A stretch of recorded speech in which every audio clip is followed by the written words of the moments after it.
We're standing in the military cemetery on Mount Herzl, Har Herzl in Jerusalem.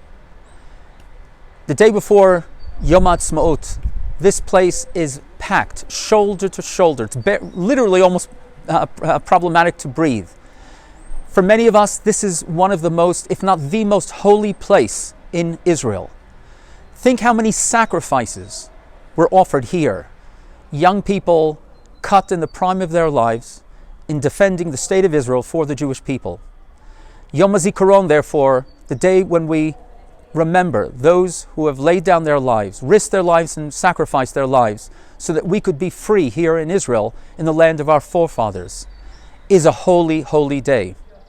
We wanted to give you some more meaning, significance, while you're not here, you're living abroad, but to understand how important the state of Israel is for us, and hopefully for the entire Jewish people, but there's a price that comes with it. When I was growing up, we used to hear the song being played on the Israeli radio. I promise you, my children, this is the last war.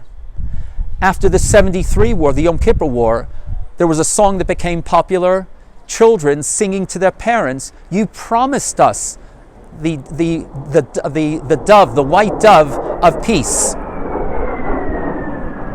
Practicing for Yom Ha'atzmaut with a flyby. I know the feeling that when I was in battle in 1982 and lost good friends, and I thought that hopefully my children, my grandchildren will never have to go through that. And one of the biggest, saddest days in my life was when one of my sons told me his good friend had fallen, and I thought, we're failing again. We're full of faith, of emunah, we pray for peace, but we remember those who gave such a great sacrifice, them and their families who we support, and we're there to show our love. Please join us, and I hope you get something, some meaning, significance from these interviews with these families. Shalom everyone. I'm sitting here with Yair Landau and his lovely daughter Atara. They're sitting on either side of the gravesite of my good friend Yair Landau, who fell in battle in the First Lebanese War. And I'm going to be asking them a few questions so we can understand more about Yair Landau. I assume we'll start with you, Julie. First of all, thank you both for coming and doing this. This is for the Jews of the United Kingdom and anywhere else somebody will be listening or viewing this. We think it's important on the Memorial Day, Yom Hazikaron, for them to understand truly what is at stake here. So, Julie, can you first of all tell me about your family, the background of the Landau family? Landau family. I got married very young, at the age of 20, and my oldest son, David, who was Yair's older brother, was born a year later, and Yair was born a few years later. He was born in Baltimore. We moved from New York to Boston, from Boston to Baltimore, from Baltimore to Silver Spring and Washington, D.C. And from there, and from Washington, D.C., we made Aliyah and moved to Israel in 1969, a little bit more than 50 years ago. And Yair was the second son then? Yair was the second son. And Atara? Atara is number 4. And I have 5 living children now, 3 others besides Atara, and David, Atara, Nuri, and Avidan, and Avishai. And thank God they're all living in Israel, and they're all spread throughout the country, from Jerusalem to the Golan Heights to Alon Shvut. Very nice. Can you tell us about, both of you, either of you, tell us about Yair, how his military service and what led up to and how he fell? Okay. His military service was, first of all, Hesder service. Which means Yeshivat HaKotel. What? Yeshivat HaKotel, which means that you study part of the time, actually I think 2 years out of the 4, and then for another 2 years you serve in the army. he was almost finished with his army service when the First Lebanese War, as you call it, or Shlom Galil, as we call it, broke out, and he immediately went to his base in Naora, which we just passed. Near Afula. Near Afula, which we just passed over Pesach, where the whole family was together there. And actually, we didn't hear very much about his falling because there was a ceasefire. The war started on Sunday. There was a ceasefire on Friday, and we hadn't heard anything from him or about him till Friday, by Friday. So we figured everything was okay. And then on, what was it, Sunday or Monday? Monday, I think it was. Then they found me actually with a little bit of a problem because they kept calling Yair Shmuel, which we never used, and thought at first there was a mistake until we realized there wasn't a mistake. I'm sitting here with goosebumps because you're describing it from your perspective. That week, that Friday, Shabbos, and Sunday, I was there. Yeah. Atara, you were how old at that time? I was 17, and it was actually his birthday. We were sending him things for his birthday. And he was my older brother. And as a younger sister, obviously, I looked up to him. And we were actually very close. And my father was describing the background of my family. We were all brought up very Zionist. My parents made Aliyah, and my mother was a tour guide. And we were very Zionist. Whatever we did was with a lot of love towards Israel and towards the cause of whatever was being done. Later on, we found out that he was killed just before the beginning of the Battle of Sultan Yaqub. Sultan Yaqub was one of the big mistakes of the Israeli army going into Lebanon. They expected a totally clear path to the town of Sultan Yaqub, when instead it was manned by a large troop of Syrian commandos as well as others. But in fact, Yair was killed before the battle because as they were going up to the battle on one road, on another road up higher, there was another unit also heading the same way, and there was no connection between the two, and the unit up on top fired a shell which hit Yair's tank and killed him and wounded the other members of the tank crew. But the Sultan Yaqub has become extremely famous. 3 people were missing in the battle. One of them, the remains of one of them, was found last year or the year before, a year and a half ago, and was buried in Israel. There were rumors, possibly part of the election campaign which took place, that they were looking for the other 2, the remains of the other 2, but nothing has come up yet. Not yet, hopefully. Yeah. Hopefully. I remember that until I was released, it took another week or 2, so obviously I couldn't be there at the funeral, but one of the friends, Vic, said to me, Dov, why aren't you going to visit the Landaus? You know them, I had Shabbos with you, and why aren't I going to visit? And I said, I can't. Because me and Yair were like this, and the family is going to look at me saying, Dov, why him? Why you here? And Vic said, you have to go, they're waiting for you. Because my tank was one of the closest ones to Yair's tank when it was hit. And I told you the story of somebody who had gone to try to save Yair from the burning tank, and you hadn't heard that story. Yeah. Do you remember that? Yeah. And it turned out he was a driver that wasn't his job to do that. And when I asked him why, you asked him, why did he do it? He said, another Jew is in danger. How am I not going to go and help? What was Yair like? Atara. Be nice. To your older brother. Well, He was full of endless energy, and like I said before, energy which was all geared towards Zionism and spreading Zionism. There were groups of American kids and from all over that came, and he would, with so much passion, try and teach as much as of Zionism and love to Israel that he can. I used to go with him once or twice to these weekends on Shabbos and see him in action. I used to also walk with him on Shabbos mornings to the Kotel. From our house it was about an hour walk, and we had to get back on time for lunch because otherwise my father would be upset. So he would walk fast. It would be for me running the whole way to keep up with him. And he would just walk. Every Shabbos he was home, walk to the Kotel out of love for the religion, for Zionism, and there was... That's the flyby.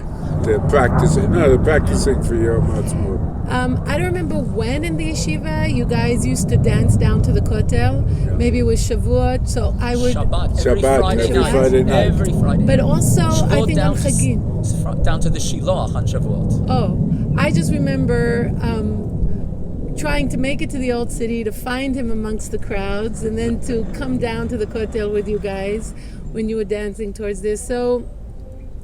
for me, Yair was both an example of the passion that he had to the truth that he wanted to find in Judaism and to Zionism and to spreading his love to Zionism, but he was also just an older brother who always gave me his best advice that he could, and I looked up to him in terms of an example of a younger sister to an older brother.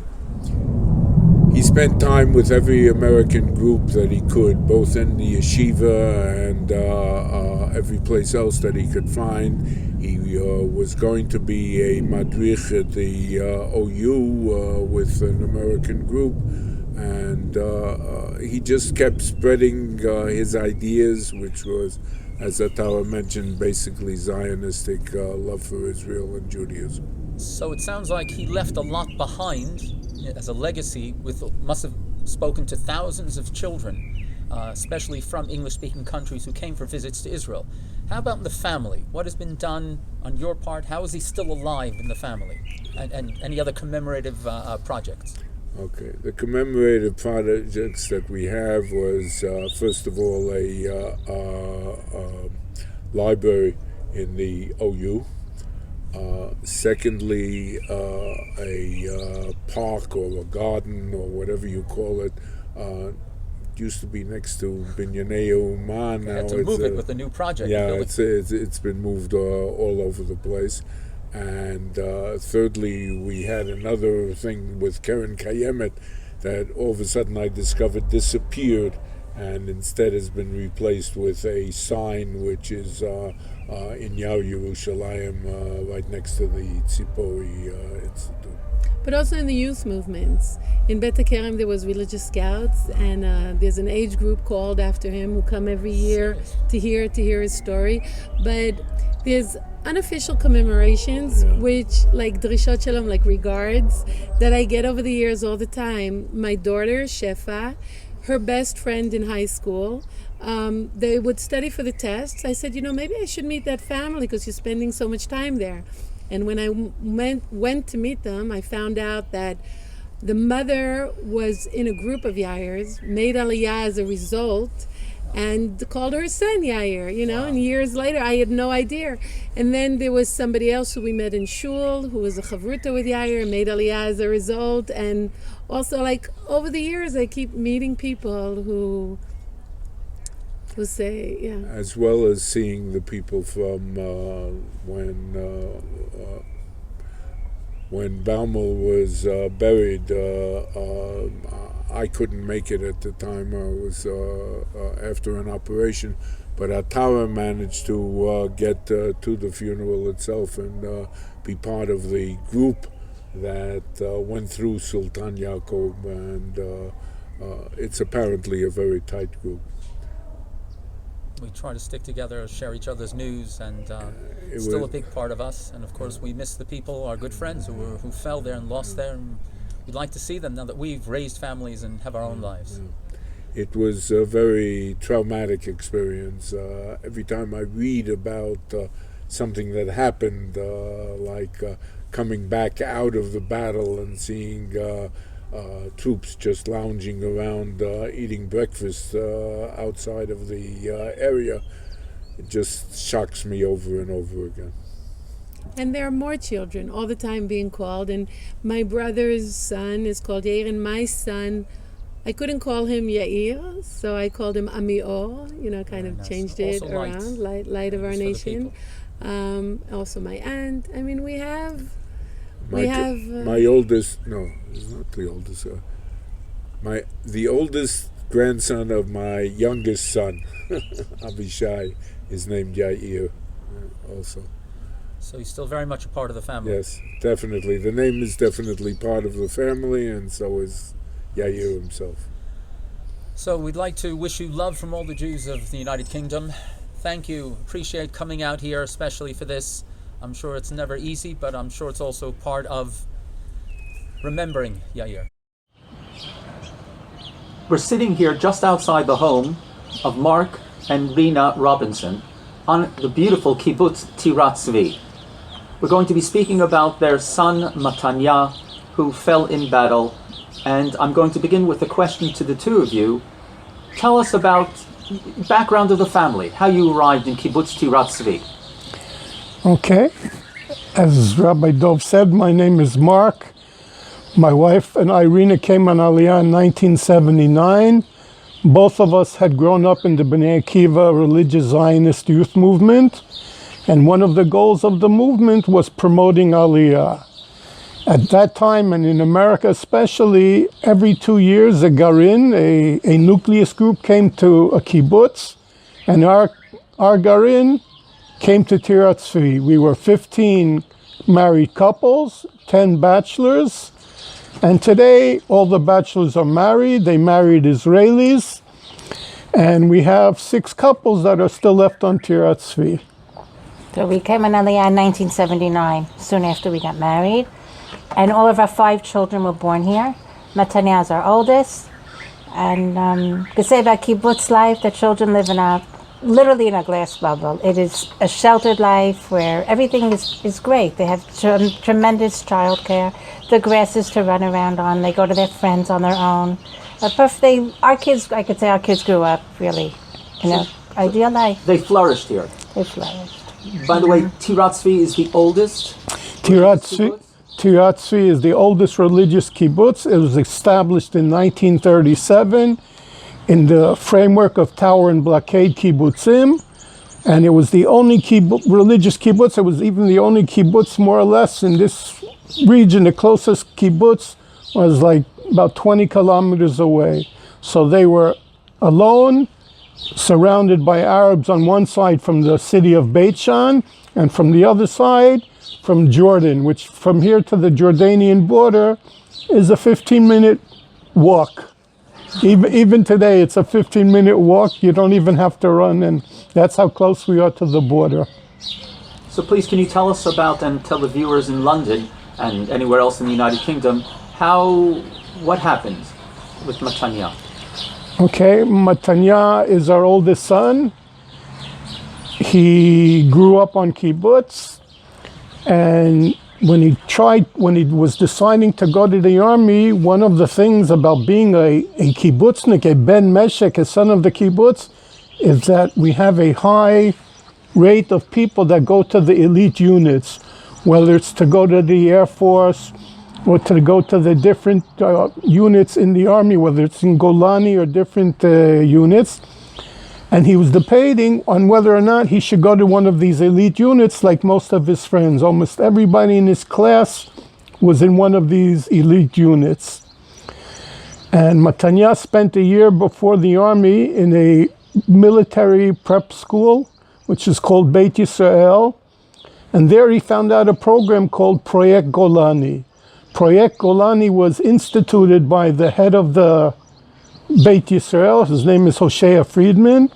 And the Atara, I'm losing some of the words in English, but the goal of the program was to take good soldiers, put them in a special unit together, and then they would go and help raise the level of the regular soldiers in Golani, because they would see that these good soldiers were then going to become officers. And this was what Matanya went into, Project Golani.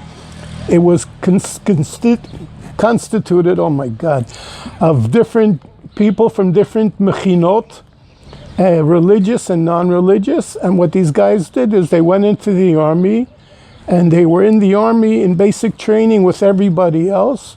But right away, the other soldiers saw that these kids were different. They saw that Matanya, anytime you had to volunteer for something, Matanya was right there to volunteer.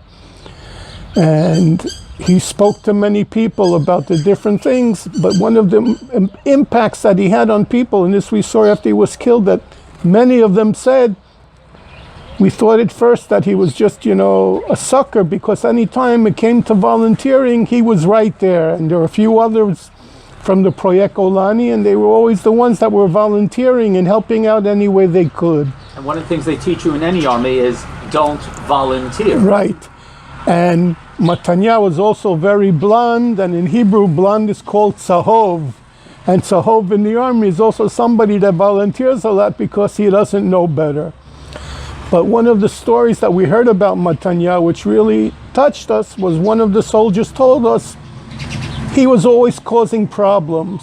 And he always ended up staying for Shabbat in the army. And Matanya came over to him one day and he said, I'm sick and tired of you staying here for Shabbat every, time. Why don't you, learn? Let's get this together. You can do better things with yourself. And the soldiers heard that. And he started volunteering also. And he started getting home for Shabbat. And he said, wow, Matanya's attitude made such a difference in my life and in the life of some of my friends, because they saw what we were doing and they said, if I can volunteer, they can also volunteer. That was the whole point of the Project Golani, that the change came from within. It wasn't the officers who were trying to educate, but it was actually the soldiers, their fellow soldiers, who were trying to give them new values. So you went into Golani, you did the training. What year is this? He went in for basic training in November 1999. November 1999.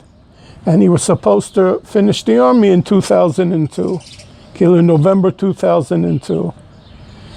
And unfortunately, we had the start of Chomat Magen, which is defensive shield, which, if you remember, started with Ariel Sharon going up to the Temple Mount and then having all the riots and then all the bombings in Jerusalem and all kinds of bombings and terrorist attack all over. And the government decided, after the explosion in the Park Hotel, which was on Pesach, Leil HaSeder of 2002. That was in Netanya, right? That was in Netanya, correct. Still on the beach there. They refurbished the hotel. But many people were killed in the attack, and many more. There were over 100 people that were wounded in the attack. They decided after that we have to go and do something about it. And that's when we got the phone call. Obviously, it was the first time Matanya had been home in the 3 years that he was in the army. Home for the Seder. Home for Pesach, right, I'm sorry. Home for the Seder. His brother, our second son, Dagan, had just went into the army 2 weeks before that. And that was the first time he was home for the Seder, and we were home, the whole family, including Rina's parents, who were in Israel then. And the first Seder that we were together in 3 years, which was a big happening in itself. Here on Kibbutz? Here on Kibbutz, in our house, in our home, in the house that you see behind us. And it was wonderful. And obviously we didn't know anything about the bombing because we didn't watch TV. But that morning, Rina got a phone call, and I'll let her. Rina didn't get a phone call. The phone in the house rang, and Mark didn't wake up from the phone call. And I hear the phone ringing, and it's ringing. It was also raining outside. And I hear the phone, and at first I didn't answer it. And I said, and then it rang again and again. And then I said, this can't be good. I guess I'm supposed to answer the phone. So we answered. And they told us that Matanya has to come back to the army. So that was our last night with Matanya, was the Seder. In the morning, You want He to was stop? given, no, it's okay. You can talk And one loud, of the though. things I learned with our tragedy is that it's okay to cry, and the tears aren't going to stop me. It might be harder for the people who are watching me, but it's okay. That's our life, and it's fine, and I'm fine, and it's okay. And we go on and we talk. So that morning, that morning, Matanya left. In the middle of shul, Mark took him. They had a special meeting place, and Mark took him. And outside of shul, we stood there and we said our goodbye. I never thought that was the last time, but it was. So you want to talk more about the battle on Pesach? Okay, so what happened then was the army decided that they're going into Arafat's compound in Ramallah called the Mukata. And there, one of the first soldiers from Matanya's unit, Roman Schlafstein, was killed. Another soldier was wounded. And they took apart many of the computers. One of the boys in the unit was a computer whiz. And they took apart some of the computers, and they were going to destroy everything. And he said no. He took apart the hard disks. And later on, those hard disks gave up a lot of financial information to the Israeli government. They came out of Ramallah, and they came to Har Herzl to bury Roman. Matanya came out, and he got a chance to visit his grandparents who live in Yerushalayim. And from there, they went up north to go into Jenin. Matanya's group had been in Jenin a few times before, and they knew the neighborhood, and they were sending them in, and everything was supposed to go quietly and slowly. Unfortunately, the people that were in Jenin, in the refugee camp, there were many terrorists there. After the fact, they found out that many of them were doped up on all kinds of drugs, and the fighting all of a sudden turned into something very horrific. It was so bad that usually when the soldiers are in a building, they bring them water, they bring in a water tank, and they take water and they give out to all the soldiers. Every time they tried to drive the water tank into where the area of the soldiers, the terrorists would just fill it full of holes, and they couldn't get any water. So Matanya's commander decided that they should bring in bottles of water, small bottles, and then they would bring it in an armored personnel carrier and just throw it to the soldiers through the window, so at least some of it got into them. The next morning, they knew about terrorists in the area, and they were going to a house that had terrorists in it. What happened was they had to go down a lane, and after the lane, they came to an open area. In the open area, there were no windows, just a building in front of them without any windows. And all of a sudden, shooting started. And they didn't understand where the shooting was coming from, because many of the guns were used were, in addition to the Kalashnikovs, which the terrorists used, they also had M16, which was what the Israeli army uses. And at first they thought that it was friendly fire. What happened was the Arabs had blocked off the wall, and they had just made holes for the guns to stick the barrel of the gun through, and they were shooting at the soldiers. Matanya's immediate commander felt that something was wrong, and he said, retreat. Matanya had already retreated, but one of the soldiers who was giving them cover fire had a problem with his gun, and during battle you don't try to fix it. He went back, and then Matanya went to switch him and to give the cover fire. What the soldiers didn't know at the time was there was already a booby trap. They had never been in Lebanon, but one of the traps that are used in Lebanon is there's a fishing wire that's put down along the road, and once the soldiers step on it, it alerts the terrorists. There were terrorists also behind them, and Matanya was shot by a terrorist from behind. In the meantime, the other soldiers had pulled back, and the medic, Akiva Shmuel Weiss, came to help Matanya, and he was also killed. What we learned afterwards was that Shmuel Akiva Weiss's father, Ike Weiss, was Rina's madrich in Bnei Akiva in America. So together we found this out. Shmuel's body they were able to take out, But Matanya's body already, there was too much firing going on, and they were worried that the Arabs were going to try and take the body with them. So another commander came and took Matanya into a side building. And that side building, he kept getting heavy fire.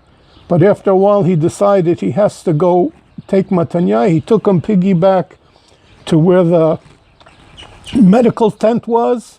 And that's where Matanya's friend and the doctors found out that he was killed. Living with the tears, with the beautiful memories, but I'm sure there have been projects, people came to tell you stories about him, some of the stories you shared with us. What is being done to memorialize him, to commemorate him? First, I want to say one thing that is definitely a source of comfort is that it was clear that this Operation Defensive Shield had to take place. The situation in the country then in the Second Intifada was awful. And we know for certainty that Matanya's sacrifice definitely inhibited the terrorism and saved many, many, many lives. So that does give comfort to know that he didn't die In vain. Stop. Want to start? Okay, we're back on. Okay, our lives have totally changed since Matanya's death. You could say there was life before and life afterwards. First of all, as Americans, especially me, I had no idea. I didn't know anything about the army, and Mark served in the army, but I didn't. And the outpouring of the soldiers and the commanders who to this day, 19 years later, are still in touch with us and are always there for us to support us and see how we're doing and helped us with our other children. Like Mark mentioned, we had another son who was drafted 2 weeks before. We had to deal with that. What does he do? Where does he go? They were amazing. And then the outpouring of the Jews all over the world that we received. People we didn't know, a Sefer Torah, breastplate. In a breastplate for Sefer Torah in a community in Riverdale that we didn't know. A community in Philadelphia adopted us, sent us presents, invited us to visit. Two of the very special projects that we have, Mark mentioned that Matanya learned in a mechina in Beit Yisrael. So Beit Yisrael did some kind of, they refurbished their building and they named it after Matanya. That building is actually called today Beit Matanya. It's in Yerushalayim and Gilo. At the beginning, whenever you change a name, you don't know if it's going to catch, but it's amazing. It's called Beit Matanya, and they do it, and there's a whole memorial to him there, and it's very special. And they are still in touch with us, and they come all the time, and they're with us, and they came to tell us stories about Matanya after he was killed. And another project that the kibbutz does is Matanya was an avid volleyball player. So every year there's a tournament, a volleyball tournament, that takes place on the grasses of Tirat Tzvi. There are about 20 fields. They come from all over the country. Thousands of people come to play. It's always Friday morning after Pesach, the big happening on kibbutz, and people come and tell stories. And there are people who come over to us and tell stories about Matanya. To this day, last week we met somebody. Mark mentioned the first soldier that was killed. We were at his memorial last week in Har Herzl. And somebody we never met came over to us to tell us he was in the army with Matanya and told us stories about Matanya. It's just constantly happening. Mark and I grew up in Bnei Akiva in America, and they have a summer camp called Moshava. So that very first summer also, they dedicated their Beit Midrash in memory of Matanya, and we came. First of all, they also invited our children for the summer to camp, which was pretty amazing. And that Beit Midrash is called Midrash Matanya, right? Yeah, Midrash Matanya. And we have here also an outlook that's in memory of Matanya. There was a garin that was called after Matanya, and also people who named their babies after Matanya, who we don't know them, didn't know them. They would contact us after the Brit and tell us we were looking for a significant name. There was one family, an American family in Yerushalayim, that called us up. Their baby was a preemie, so they had time before the Brit, and they called us up to say they were looking for a significant name that reflects the times that the country's going through. So they named him Matanya. Matanya is named after Mark's father, whose name was Todros. And Todros is Theodoros, gift of God. And he was a true gift of God. To this day, he's a gift of God. So thank you for speaking about Matanya. It must be very difficult at any time, but I'm sure also you never stop speaking about him, because as you we noticed you use him. He's our son, not in past tense. He is still there. He is your son, and your commitment, and I'm sure what you passed on to all your children, the commitment to the people of Israel and the state of Israel, and the renewal of the Jewish society and civilization here is truly inspiring. So we wish you and the family many years of health, remembering the beautiful memories of Netanya. May people go on telling you stories about Netanya that you never heard before, to revive him the whole time, so he'll always be, as I'm sure he is, every day a part of your life. Thank you, Mark and Rina. Thank you. Beautiful, in your beautiful home in Tirat Tzvi. Thank you. Shalom, everyone. We're sitting here together with Rabbi Stuart and Suzie Weiss here in their lovely home in Ra'anana. The Weisses, they lost their dear son Ari in battle, serving in Sahel years back, and we're going to ask them to tell about Ari and about their family. So please, Rabbi and Suzie, will you tell us about your families and how you ended up in Israel? Go ahead, Rabbi. Well, we were lifelong Zionists. We grew up in the B'nai Kiva movement, so we always had an eye on Aliyah. Like many people, you get sidetracked. We actually had thoughts of coming much earlier, but we were both involved in communities in Chicago and in Dallas, Texas. And we finally decided in 1992 that it's now or never. And so we picked up our family, and at that time we had 5 children. And we moved here to the holy city of Ra'anana, and it's been great for us. It's a fantastic place to live.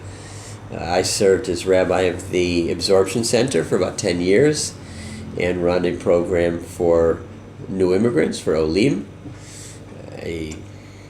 basically a series of educational and social programs, etc. And we've been very happy. I'm from Chicago and grew up there. Suzie will tell you about herself. I actually grew up in Cleveland. As I think you mentioned, we met at B'nai Kiva, Camp Mosheva, so we were rah-rah gung-ho to come to Israel. Although somehow I wasn't sure that we would actually make it. Would we have the guts to do this? And the winds of change had blown us here to Israel, to Ra'anana, when our children were teenagers. So it was not always easy. The acclimation had some ups and downs. The kids ranged from 1-year-old, Yedidia, to Penina, who was 14, 15 years old, and everything in between. But thank God the community was lovely and welcoming and wonderful, and slowly we became acclimated, and after a few months said that Ra'anana is now our home. And has been since you arrived in Israel? Absolutely. Lovely. Absolutely.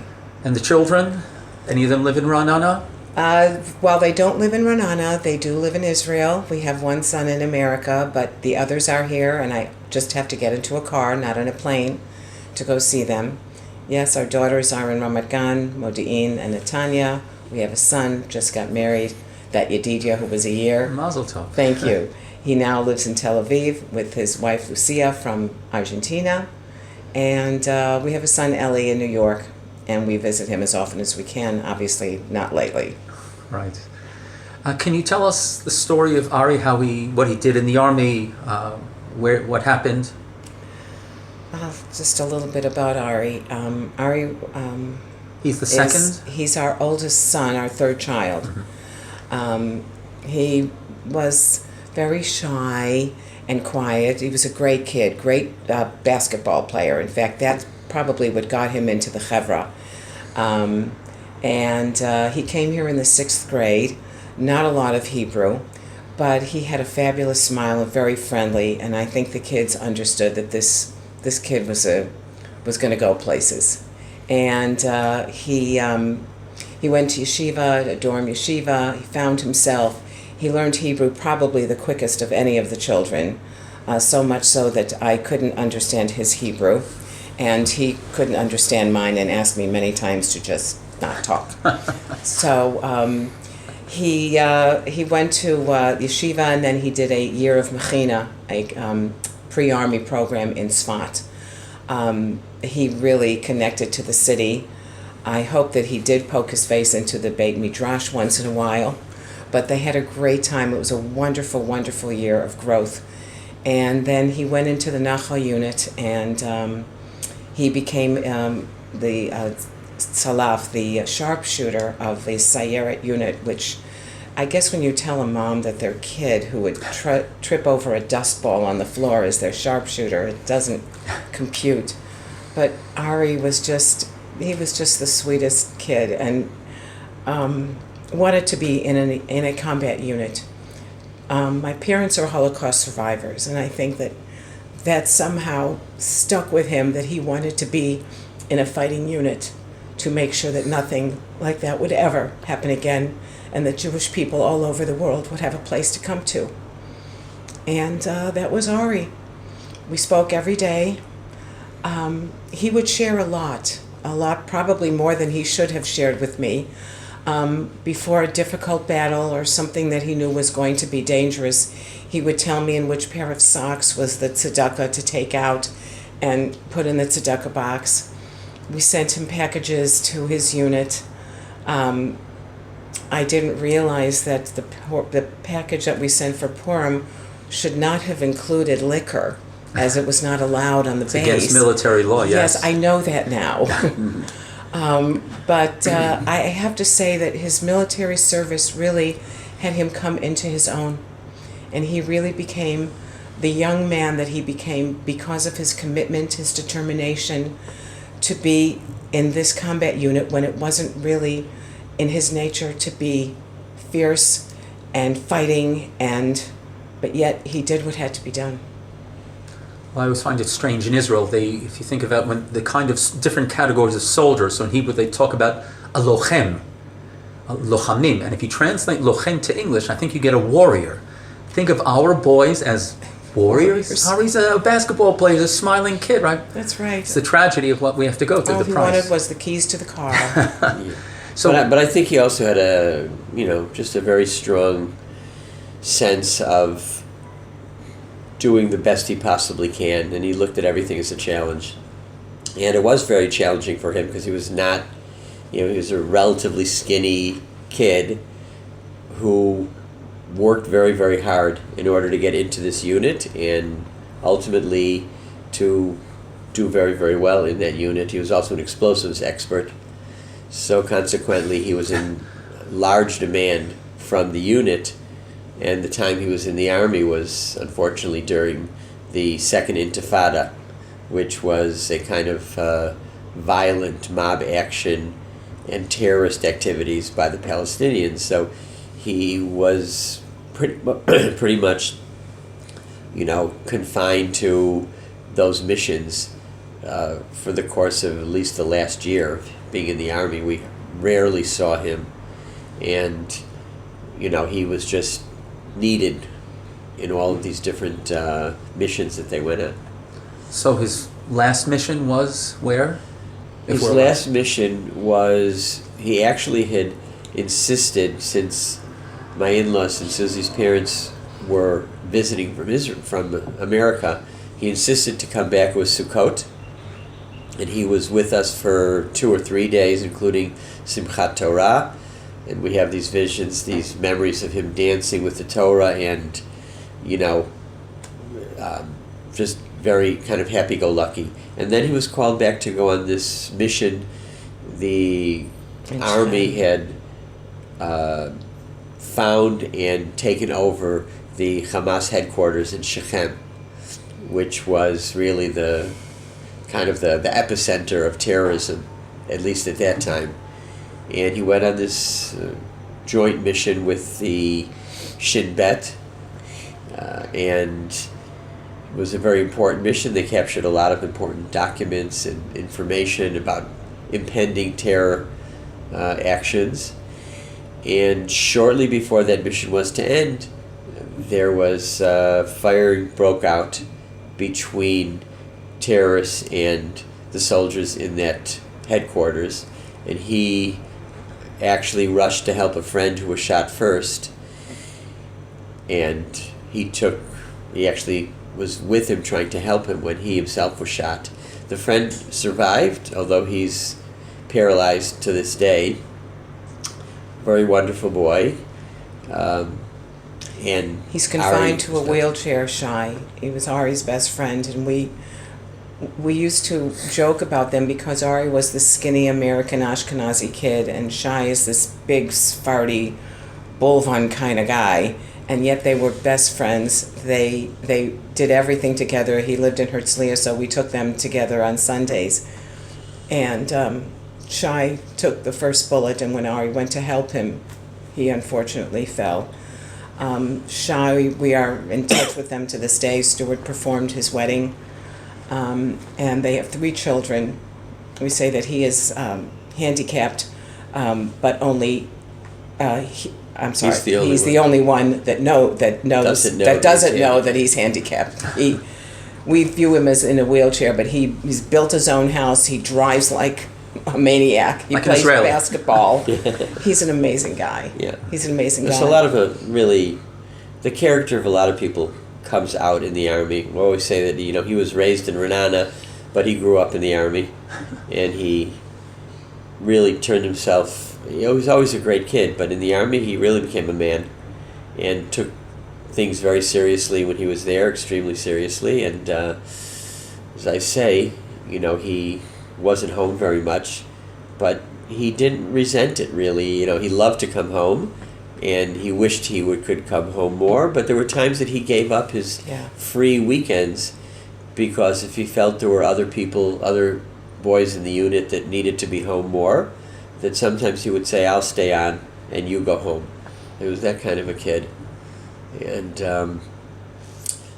he really just very popular both in and out of the Army, with many, many friends. And of course it was a great shock to everybody, and because here in Ra'anana, I think he was one of the first Anglo-American, let's say Anglo kids who fell in the Army, and so it was, very traumatic, really, for all the Anglo families, that we all kind of, bond together, and certainly did when Ari was killed. So he's well remembered by a lot of friends, and of course by the family. And any projects, campaigns, or how? There have been a lot of things that have been done. There's, as of now, 15 or 16 children named for him. Some family, some not family. There's a park in Ra'anana named for him. 2 Torahs that have been written and dedicated in his memory. But the main project is that we are among the founders and builders of a synagogue in his name, Ohel Ari, which is today the largest of the 85 synagogues in Ra'anana. About 1,000 congregants every Shabbat when it's open and there's no pandemic.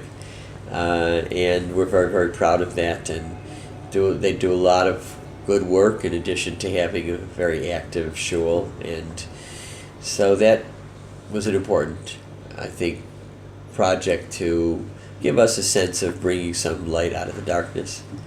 And people responded very, very generously. And I think even to this day, when we do anything, Suzie often collects food and gift packages for combat soldiers, and the community responds very strongly, especially Ohel Ari, but really the whole community of Ra'anana, to support the Army as well. I'd like to thank both of you. From our own experiences and the experiences we had of interviewing some of the families, and what you mentioned before we began, this is not easy. It must be very difficult each time, bringing it out, emotions and so on. So we really, really appreciate it. We think it's very important for the communities in the United Kingdom and anywhere else that will be viewing this to understand and to get a better feeling what Israel and the state of Israel is about, and how much we love Israel, and we love our children too. But this is a price that at this point we're paying.